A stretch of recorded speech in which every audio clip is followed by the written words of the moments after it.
সুপ্রিয় দর্শক আসসালামু আলাইকুম। খাদ্য রং চ্যানেল থেকে আপনাদের সকলকে জানাচ্ছি স্বাগতম। আশা করছি সকলেই ভালো আছেন। আলহামদুলিল্লাহ আমিও ভালো আছি। আজ আমি তৈরি করে দেখাবো চিকেন সমোচা। বাড়িতেই কিভাবে চিকেন সমোচা তৈরি করবেন আমি সেটি আপনাদের সাথে শেয়ার করব। তো চলুন তাহলে দেখে নিই আমি কিভাবে চিকেন সমোচা তৈরি করে নিয়েছি। চিকেন সমোচা তৈরি করার জন্য প্রথমে আমি একটি মিক্সিং বোলে 2 কাপ ময়দা নিয়ে নিচ্ছি।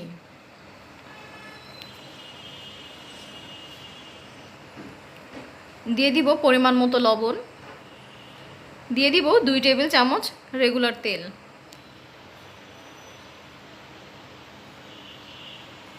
এবার সবগুলো উপকরণ একসাথে খুব ভালো করে মিশিয়ে নিচ্ছি। তেলগুলো ময়দার সাথে খুব ভালো করে মেশাতে হবে। দেখতে পাচ্ছেন আমি হাত দিয়ে ঘষে ঘষে খুব ভালোভাবে ময়দার সাথে তেলটা মিশিয়ে নিচ্ছি। দেখতে পাচ্ছেন তেলটা কিন্তু ময়দার সাথে সম্পূর্ণ মিশে গিয়েছে। এবার অল্প অল্প পানি দিয়ে আমি একটি সফট ডো তৈরি করে নেব।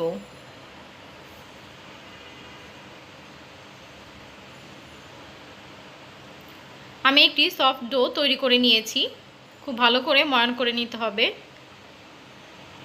এবার আধা ঘন্টার জন্য আমি একটা সাইডে রেখে দিব ঢাকনা দিয়ে ঢেকে। অন্যদিকে একটি বাটিতে আমি 2 টেবিল চামচ ময়দা নিয়ে নিচ্ছি আর দিয়ে দিব সামান্য পরিমাণে একটু পানি। আমরা যখন সমোচা তৈরি করব তখন এটা কাজে লাগবে। এটা খুব বেশি পাতলা করব না, আবার খুব বেশি ঘন রাখবো না, ঠিক এইরকম রাখতে হবে। এটা আঠার কাজ করবে। তো আমি একটা সাইডে রেখে দিয়েছি। চিকেনের পুরটা তৈরি করার জন্য আমি এখানে 1 পিস মুরগির মাংস নিয়ে নিয়েছি এবং তাতে 1 চামচ আদা রসুন ও পরিমাণ মতো লবণ দিয়ে আমি এটাকে সেদ্ধ করে নেব এবং ঠান্ডা হওয়ার পর আমি মাংসগুলোকে ছেড়ে নেব কাঁটা চামচের সাহায্যে। দেখতে পাচ্ছেন আমি মাংসগুলো ছাড়িয়ে নিয়েছি। এবার মাংসগুলোকে রান্না করে নিচ্ছি। রান্না করার জন্য ফ্রাই প্যানে আমি তেল দিয়ে দিয়েছি এবং দিয়ে দিচ্ছি সামান্য পরিমাণে কিছুটা জিরা এবং দিয়ে দিচ্ছি কাঁচামরিচ কুচি। এবার 10 সেকেন্ডের মতো কাঁচামরিচ আর জিরাটাকে আমি ভেজে নিব। এরপর আমি এর মধ্যে দিয়ে দিব পেঁয়াজ কুচি। আমি এখানে 2 কাপ পেঁয়াজ কুচি ব্যবহার করেছি। এবার পেঁয়াজগুলোকে আমি নরম হওয়া পর্যন্ত ভেজে নিব। দেখতে পাচ্ছেন আমি পেঁয়াজগুলোকে নরম করে ভেজে নিয়েছি। এখন এর মধ্যে আমি সামান্য পরিমাণে পানি দিয়ে দিচ্ছি। দিয়ে দিব 1/2 চা চামচ লাল মরিচের গুঁড়ো, 1/2 চা চামচ হলুদ গুঁড়ো, 1/2 চা চামচ গরম মশলার গুঁড়ো,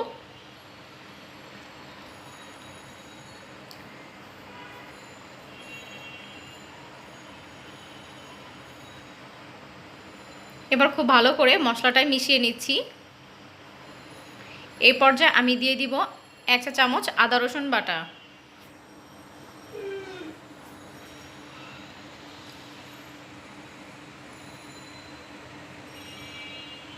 দিয়ে দিব পরিমাণ মতো লবণ।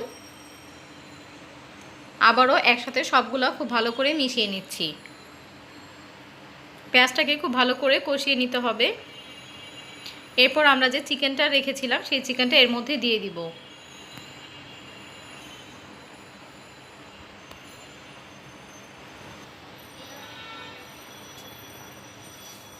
এবার খুব ভালো করে নেড়েচেড়ে আমি মশলার সাথে চিকেনটাকে মিশিয়ে নিচ্ছি। খুব ভালো করে মেশানো হয়ে গেলে আমি ভাজা ভাজা করে নিব।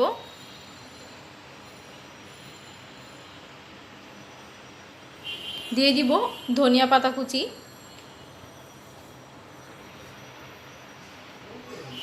আবারও একসাথে খুব ভালো করে মিশিয়ে নিচ্ছি। এটা রান্না হয়ে গেলে এরপর আমি চুলা থেকে নামিয়ে রেখে দিচ্ছি একটা বাটির তুলে। অন্যদিকে আমি ডোটা দেখতে এসেছি। আধা ঘন্টা পর আমি ঢাকনাটা খুলে দেখে নিচ্ছি এবং খুব ভালো করে এটাকে ময়ান করে নেব।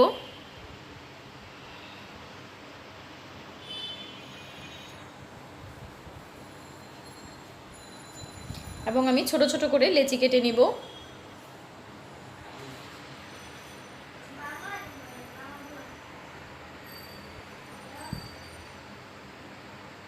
দেখতে পাচ্ছেন আমি ছোট ছোট করে নিয়েছি। এবার আমি একটা গোলা নিয়ে আবারও খুব ভালো করে ময়ান করে নিচ্ছি এবং ছোট একটি রুটি তৈরি করে নেব।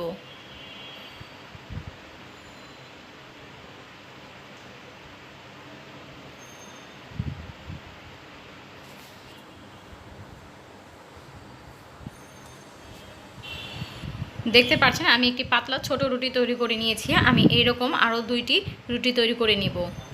তো দেখতে পাচ্ছেন আমি এখানে মোট 3টি রুটি তৈরি করেছি এবং 3টাই কিন্তু আমি একই সাইজের করে নিয়েছি। একটু সামান্য ছোট বড় হলেও কোনো সমস্যা নেই। তো একটি রুটির মধ্যে আমি তেল দিয়ে দিচ্ছি 1 টেবিল চামচ এবং তেলটাকে খুব ভালোভাবে চারিদিকে ছড়িয়ে দিচ্ছি এবং এর উপর দিয়ে আমি ময়দা ছিটিয়ে দিচ্ছি। এখন এর উপরে আমি আরও একটি রুটি দিয়ে দিচ্ছি। এবার এই রুটির উপরেও আমি সেমভাবে 1 চামচ তেল দিয়ে দিব এবং তেলটাকে চারিদিকে সমানভাবে ছড়িয়ে দিব। আবার দিয়ে দিব ময়দা। খুব ভালো করে মিশিয়ে নিচ্ছি। এবার এর উপরে আমি 3 নম্বর রুটিটা দিয়ে দিব। এবার হাত দিয়ে হালকা হাতে প্রেস করে নিব। চেপে চেপে একটু বড় করে নিচ্ছি। এরপর ময়দা দিয়ে দিচ্ছি। এবার আমি বড় একটি রুটি তৈরি করে নিব।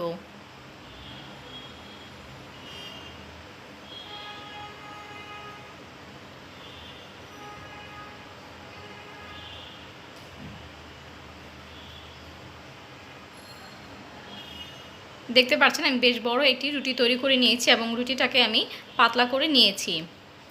এবার আমি রুটিটাকে সেঁকে নিব। যখন ফ্রাই প্যানটা হালকা গরম হয়ে আসবে তখন আমি রুটিটাকে দিয়ে দিব। কয়েক সেকেন্ডের জন্য আমি রুটিটাকে ভেজে নেব, তবে পুরোপুরি ভাজবো না। দেখতে পাচ্ছেন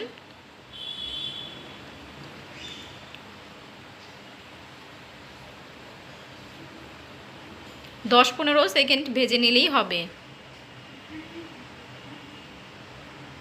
আমি এখন চুলা থেকে নামিয়ে নেব। দেখতে পাচ্ছেন এবার একটি ঠান্ডা হলে আমি এভাবে হাত দিয়ে খুলে নেব। দেখতে পাচ্ছেন হাত দিয়ে ধরলেই কিন্তু খুলে যাচ্ছে, তবে এটি কিন্তু খুব গরম থাকে, সাবধানে খুলতে হবে। দেখতে পাচ্ছেন খুব সহজভাবে কিন্তু খুলে যাচ্ছে।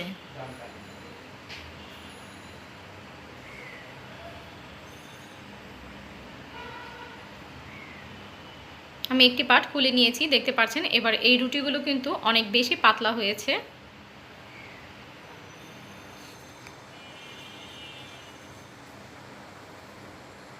দেখতে পাচ্ছেন নিচের সব কিছু দেখা যাচ্ছে, কিন্তু আমার হাতটাও দেখা যাচ্ছে। এটা এতটাই বেশি পাতলা হয়েছে। এবার আমি 3টা একসাথে করে সমান করে নিচ্ছি। এবার একটি চাকুর সাহায্যে আমি চারদিকটা কেটে নিব।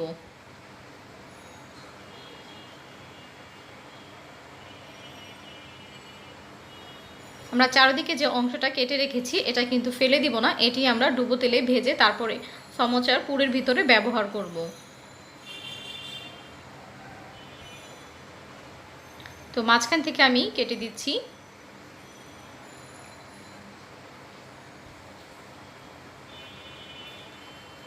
এবার সাইডে যে অংশগুলো বের হয়েছিল সেগুলো আমি ডুবো তেলে ভেজে নিচ্ছি।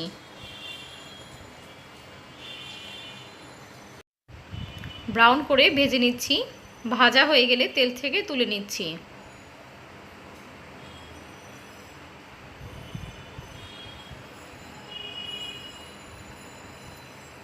সামান্য একটু ঠান্ডা হয়ে আসলে এগুলোকে আমি হাত দিয়ে এইভাবে ভেঙে গুঁড়ো করে দিব চিকেনের পুরের মধ্যে।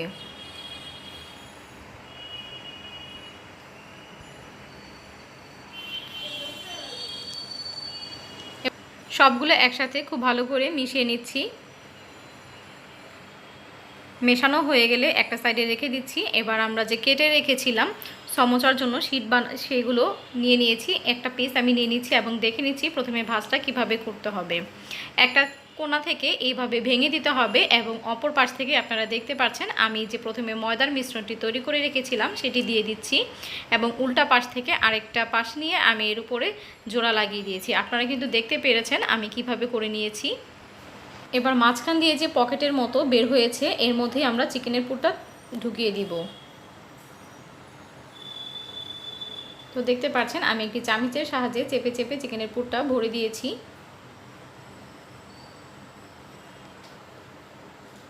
এবার এই দিকটায় আমরা আরেকটু আঠা লাগিয়ে নিচ্ছি।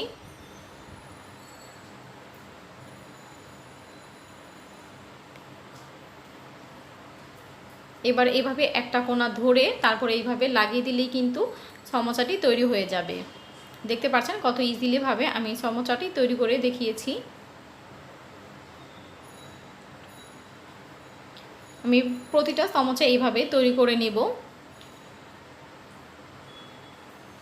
তো দেখতে পাচ্ছেন আমি সবগুলো সমোসা তৈরি করে নিয়েছি। এখন এগুলো আমি ডুবো তেলে ভেজে নেব। তেলটা গরম হয়ে আসলে এর মধ্যে আমি সমোসাগুলো দিয়ে দিচ্ছি।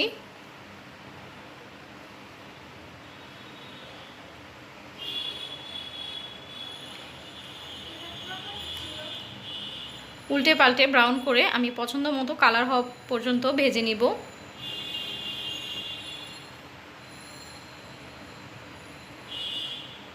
পছন্দ মতো কালার চলে আসলে আমি তেল ছেঁকে সমোসাগুলো তুলে নিচ্ছি। আমি সবগুলো সমোসা এইভাবেই ভেজে নেব।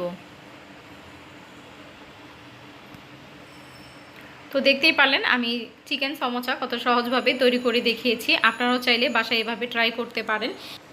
আশা করছি আমার আজকের ভিডিওটি আপনাদের কাছে ভালো লেগেছে। ভিডিওটি ভালো লাগলে অবশ্যই একটি লাইক দিয়ে দিবেন এবং আপনাদের ফ্রেন্ড অ্যান্ড ফ্যামিলির সাথে শেয়ার করে দিবেন।